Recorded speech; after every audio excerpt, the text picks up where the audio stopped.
So, like I say, yes, so in my book, I've written about what you need to look for in a partner, why it's important as well. Yeah. And factors you need to match up on. And you get a lot of information on the first date that saves you wasting time going for another one. So that's what I'm going to talk about, and later. Because it's a bit involved going for a date. You've got to have a shower. You know, you've got to do your hair. You got to brush your teeth. You got to have a shave or all that. You got to put your nice clothes on. You know, that's what a lot of girls justify. Saying how much effort they put into the first day. You know, I went and got my hair done, makeup done. It was cost $200 and plus a new outfit just to tell them to see you and that sort of thing. Yeah. Yeah. Whereas it doesn't need to be like that. But you know what? If you put effort into you have to at least put some effort in to show that you're actually taking this date seriously. So it's about decorum, really. Yeah, if you turn up all scruffy or whatever. Saying you're not taking this seriously. That's right. With me, and you don't really have regard for me, really, or either that, or it shows up. Well, in business, you should always try to look the part. If you haven't met someone, especially for the first time, to be taken seriously. Really. Either that, or you're not really interested, or it really shows up the person that you are. Or what you're lacking, really. Lacking the intelligence, the knowledge to know that, you got to put your best foot forward in the first instance, make a good impression. Don't you? Yeah. I think that's with everything. Yeah, well, even goes to the other extreme. You can peacock. Like, it's just a wee bird, by the way, but it looks like, wow. But because of that, I tell you, it influences a lot of things that you need to do on the first date. We got about putting your best foot forward, and we'll go through it now. Go through it. Yeah. Well, first of all, where should you go on the first date? Well, not McDonald's, is it? Situation. McDonald's? No, you wouldn't choose McDonald's. I mean, what are you trying to say? Are you allowed to say that? Probably yes. Fast food, I mean. Well, okay. Think about what's the point of the date. What's the whole purpose or the objective? Getting to know you, getting to know all about you. Exactly. Okay, so if that's the case, I don't recommend you going to the movies together. Well, you can't say anything. Yeah, you sit in basically bang, in the dark, bang, bang, next bang, to each bang, other, bang, bang, for like 2.5 hours, and then you go home. What have you found? What have you found out about the other person? Well, and then how much they like serial killers. Yeah. It's a bit. I don't recommend that. The whole point is just it's a first encounter, really. First meeting. So you want to just sit down and be able to spend time to get to know a person. Yeah, you want to be able to feel the other person. Feel the other person. What is this person amount to? And and is it worth my time, my effort to spend more time with them? True. Yeah. So then you need somewhere that's not too noisy. Yep. Okay, that you can sit down for a while. Yep. So I wouldn't be a fast food joint. No. Yeah. Quiet place. Because it has to be fast food areas are eat and run. And they get the feeling they don't want you to stay for too long. No, they colour everything red and all that so that you move faster. Yeah, but that also what I've heard, that's the reason why McDonald's really turns up their aircon in their restaurants. Have you noticed where every time I've gone into a McDonald's, which isn't much lately, it's very cold. So I guess it makes the people it's not that pleasant to stay. You just eat quickly and go. So they colour things red and yellow so that it makes you move faster. Not so much. You notice now it's mostly grey or that browny colour now? Not Trying really. to make it sophisticated. It wasn't like in the 80s or 90s where it was red and yellow everything and everything was bright.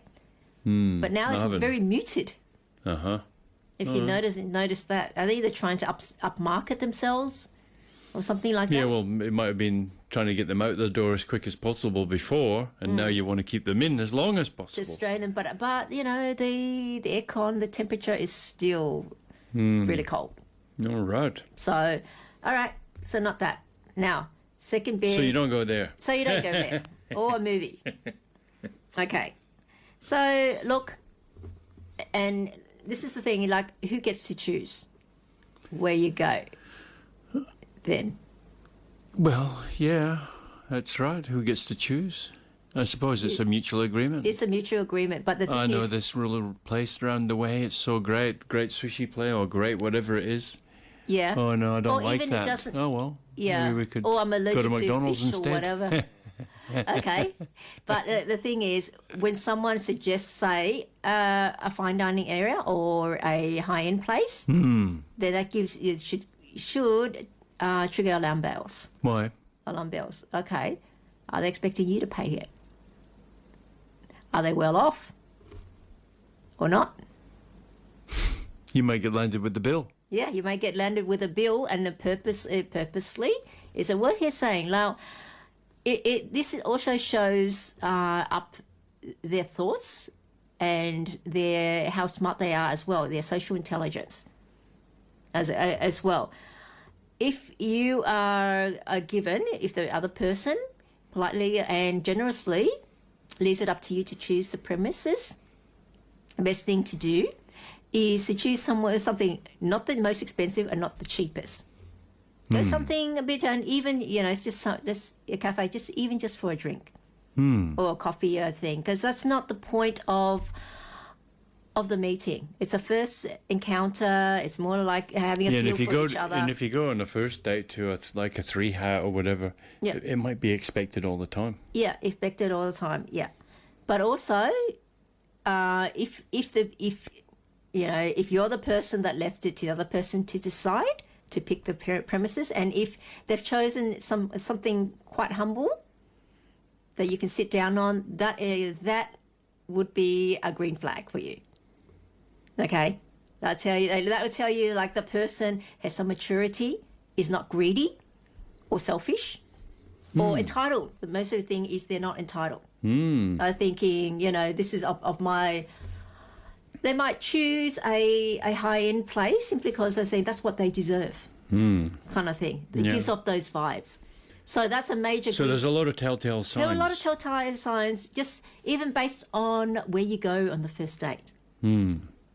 Okay, so it tells you a lot of things about the quality of that person. So if you left it up to them, they pick the high-end place, then it's up to you.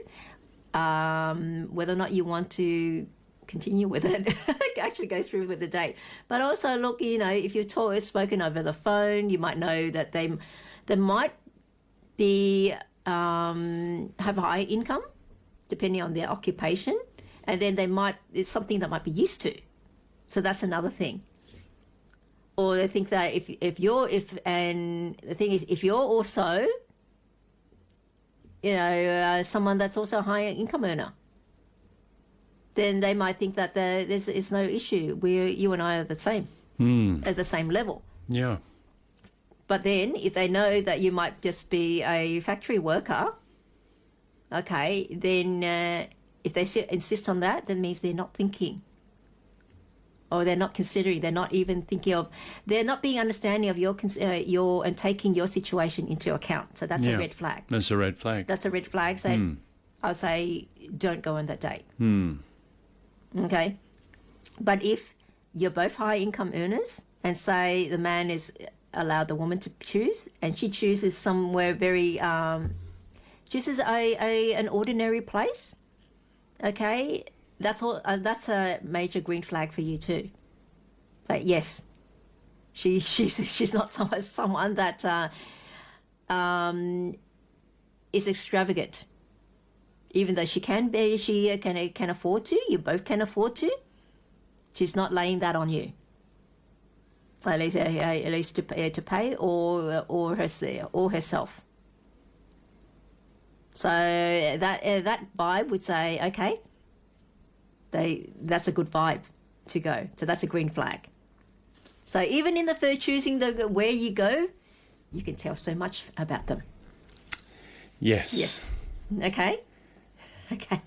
So now the second thing is Okay, you firstly, though, you have to think about what type of relationship you're looking for. Though, if you're looking for something permanent or if it's something casual. If it's casual, it doesn't matter, really. Yeah, though I doubt you'd want to spend that much if it's just something you don't think you set out to have a permanent long-term relationship. Then and so her behaviour then, if you're a man, it doesn't really matter. Okay, I'm saying it from the position of a man because women usually want something permanent rather than a fling. Okay? So it's usually the man that would want something casual. So then her antics or anything she does there is not really relevant because, like I said, if you're just after something casual, then all you need is someone good looking and fun. Yeah. So if you know what she looks like beforehand, that's fine. And then all you need to do when you're having the date is assessing how fun she is. That's all. If she really does look like what her photo is, she's not lying, she's good looking, and she's fun. That's simple. But if you're after something permanent, then especially so it would be majority of women and some men, okay, then you really need to consider all these little things that they do. Okay, and the thing is, a lot of people don't know what to look for and what those signs actually mean. You have to know what to look for. You have to know what to look for. A competent observer. Well, you have to know what to look for, to observe, and also what they mean, why you're looking for those things. Okay, so that's why I'm here. That's why I'm here. And especially later, I will write a follow-up book to my book in terms of dating, the signs to look up for. So there's enough to man from our listeners out there. Then I will be writing that book. Goodness. Releasing that. Will that be free as well? And at the moment, I'm thinking about giving it free as well. Goodness. To help everyone.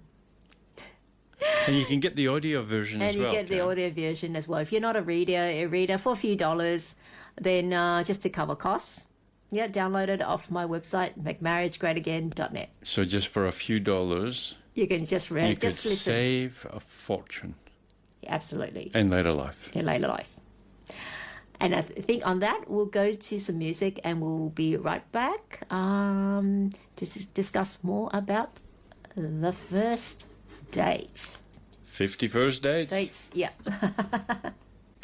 And before you get to marriage, you have to form a relationship. And before that, start dating. So that's what we are discussing, dating, and in particular, the first date. So we've covered where should you go on the first date. Now, the thing is, when your partner turns up, okay? Or no, you'll say partner, you say your date. Check how they're dressed. Okay, they should be dressed appropriately for where you are, where you're meeting. So we don't expect each other to be wearing black tie at a cafe, or what? A McDonald's. McDonald's. Like we mentioned before. Yeah, we mentioned before. It's not going to be McDonald's. But yes, it should be addressed appropriately. I mean, the person took some pride in their appearance. As well. I mean, you don't have to spend hours at the hairdresser, and be done by and be dressed to the nines. It's just basically you're neat, you're clean. Don't turn up with your gumboots on. Yeah, dress appropriately. Okay. And so it looks like basically, shows that you're taking the date seriously. Comb your hair. Yeah, by all means, comb your hair. Okay, and don't leave 5 o'clock shadows for the men. If you normally have a permanent beard, then yes, turn up in the beard. Otherwise, it should be clean shaven. Any comments about the women? Well, I suppose much the same thing, really, isn't it? It's how they're dressed. I suppose it reveals a lot about a character. We dress a certain way for, you know, and what we're wearing, and I suppose a line of questioning as well. Yeah, and also because it might be 16 degrees day, and she turns up in a strapless dress and spend the whole time there shivering while she's talking to you. That's just not right. Yeah. And then she's trying to impress that way. I mean, what would you think as a man? Yeah. Well, that's well, she does know how to, I guess she's trying to impress and for the climate. Show but that happens a lot, nice dress. doesn't it? That happens a lot. You see women freezing. Oh, and they've got these. I don't get it really. Does it impress men though? No. Seeing in the drinks. Not really. Turn up in these skimpy outfits, like a saying, despite the weather. Yeah, well. So they look nice. At least they don't want to. As long as you've got to give your jacket. So that's going to cover. To be a gentleman, you have to give your jacket over, and then when you do, you're cold. Yeah, but then what do you think about her then turning up like that? So really, it tells you. It tells you. Yeah. So they're more interested in the outside appearance. The outside appearance and what they are in practicalities. In practicalities. Yep. Yeah. Okay. And I agree with that. Yeah. And it should be all about basically getting to know each other, initial and more actually because it's the first date and more cordial. Wait. So I guess topics of conversation. What do you talk about? Obviously, you're going to talk about what each other does. It's natural to find about it, but whether or not it's just to find out how much you make. Okay, is one thing. Yeah, that's the most part. But it's the other thing. But to be fair, I mean, your work and what you do is a big part of you. It is. Yeah. So it'd be a miss just to not to talk about what you do. Yeah, 100%. Yeah. Okay. So it may not be anything nefarious or anything about she being a gold digger or so forth. It's just a politeness. It's natural. So you talk about yourself, I guess. I mean, if you look, for example, if you marry a musician, you're going to hear a lot of music. Yeah, or you're going to. So you've got to. But one thing though, you notice whether or not they spend all their time talking about themselves. That's another thing. Yeah. Another thing. Yeah. Okay. Are they interested in what you've got to say? Yeah, and about you. I mean, they're going to politely listen, but the thing is, are they really listening? And a telltale sign of that is, do they ask questions? Yeah. What questions do they ask? What questions they ask? They seem interested in what you do. They're saying you're in. What are their comments? What are their comments? Yeah, I like. So. I guess, there's also code words. So it's saying, where do you see your future? You're headed or something like that. That would probably be a bit too early in the stage to ask questions like that. But, it could be code for, I want to know if you're going to be... here today, gone tomorrow. Yeah, or have big ambitions for yourself. Yeah. Yeah, that's that sort of thing. Yeah. And, of course, yes... Obviously, they should talk about family as well. Obviously, you have your parents, and where are they? Are they still living? You have any siblings and so forth. You want to know how well they get on with the family? What their family's like? From the family's like, but it's also, it's also a polite thing that you should ask about their family. And you shouldn't take offence at someone asking that either. Yeah. It's just normal about getting to know each other. Okay, but from that, if they've got a, tightly knit family, you can see they're family orientated. Rather than, I haven't seen my parents in years, I don't know where they are. Yeah. Few red flags there. Yeah, red flags, I can tell you. Oh, what, you don't get along with them? Oh, your parents? And they're there? Nah, I just haven't had the time to see them or why do I want to see my parents? Yeah. Yeah, okay, questions like that. Yeah. Are a big red flag as well. And you take notice, and it's one big thing I always tell men what is a really good indicator. Like every woman has a special relationship with her handbag. With her handbag? Yes. Yes, There's always a thing about always... women and handbags and shoes, but the shoes are a bit more harder to tell, but the handbag you can. Okay, so one trick is just ask her about her handbag. You can say, "Oh, that's a nice handbag. That's a really nice handbag. Where did you get it?" Get her to talk. I mean, yeah, you know what? And she love to talk. And one, you've got some brownie points because you showed interest in anything. Okay, it seems like okay, he likes your taste. Oh, and let her talk. Let her talk. Oh, this thing. Oh, I did this. Thing. This is just an old thing. Oh, is that? Oh, I want the new one. Absolute bargain. You know, originally it was $10,000, but I got it at a really good discount. It's only $4,000. It's a genuine Chanel handbag. You see that? Yeah. I saved all that money. Oh, you saved all that money? Yeah. Oh, and then it was only $4,000. $4,000. And it's about, they've got the new model coming out. Yeah. Wow, I can't wait to get the new one. Okay, and how much does you think she'll make a year? Yeah. $60,000. So you can see where her priorities are. Or if not, she can say, "Oh, just an ex-boyfriend got it for me. I mean, I really wanted it, so he eventually got it for me for my birthday." And what does it tell you? Well, you're just going to be the next sucker. And what it also says, okay, you know, you have to think about is her handbag, the cost of a handbag, in line with what she makes? Okay, if no or not, look, if she does. If not, that is a red flag for you to get out. To get out of there. I'll tell you why. Because if she does not even take care with her own money, do you think she'll take care with yours? Okay. Yeah. She'll get discounts as well when she's...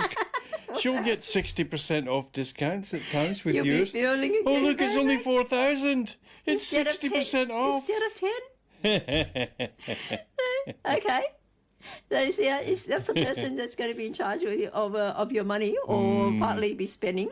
Yeah. Okay. There might be a big hole at the bottom of the handbag. Yeah. Bottomless pit. Bottomless pit.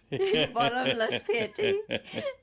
Because look, okay. And these kind of people, there's no satisfying their quench. Yeah. For more. They just want more and more and more. And it doesn't matter really how much that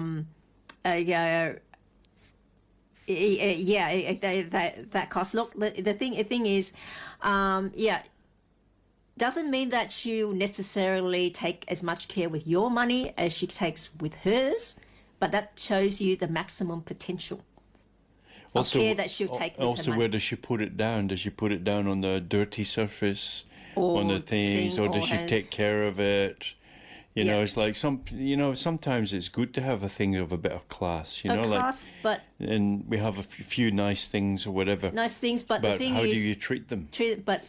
Who treat them, but also is that in line with what you earn? You know, I think. And like I said, that there are different tricks to finding out later. I think that's why they got these brands actually exist, isn't it? Because people have some form of wanting to stand out. Yeah. And then therefore they have to be tagged with, oh, look, there's a $4,000 handbag. That means that they must be a someone.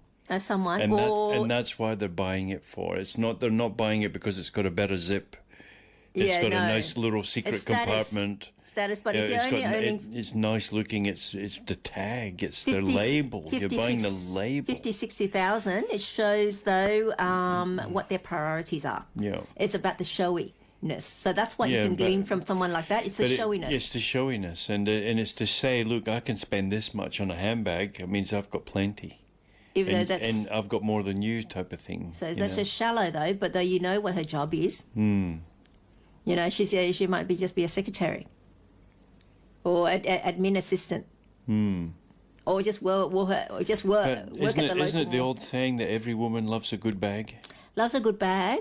That's why it's very easy to tell her habits, what she's like, and her values from her handbag. That's why it's a giveaway sign. Just let her talk. Ask her about her handbag. Just let her talk. about it. Now, this is one thing. Yeah, like I said later, it doesn't mean that she'll take as much care with your money as she does with hers. Just shows you the maximum potential. But there's other ways I'll discuss later in a later show. What if you can tell if how much care she'll take with your money? Okay. But another thing though, if her handbag is worth say $20, and you know that she earns $1 million a year, that tells you something else about her. Doesn't it? You're not getting any of it, and you're going to be paying for dinner as well every time. So something else. So you can tell a lot about a woman from her handbag. Yeah, and we can tell a lot about someone from. There's more ways of communicating than just verbally, or what we say. There's gestures. There's hand gestures. There's, there's so many forms of communication. Within a being, So it's not just what we say verbally. It's not just what we say verbally. Somebody could be really smart, and they're able to hide a lot of things. Yeah, they might be able to hide it when you're in conversation, but it's unlikely that they'll be able to think of everything. It's just like a handbag. Wouldn't gel with them to think or. Or they're into labels or things like that. On the flip side, I mean, there's lots of things, and then it comes down to who pays on the first date. Do we have time to cover that? Probably not. Double Dutch. There's a song about that too. Yeah, though that is a big one, and I think I'll leave it for our next show.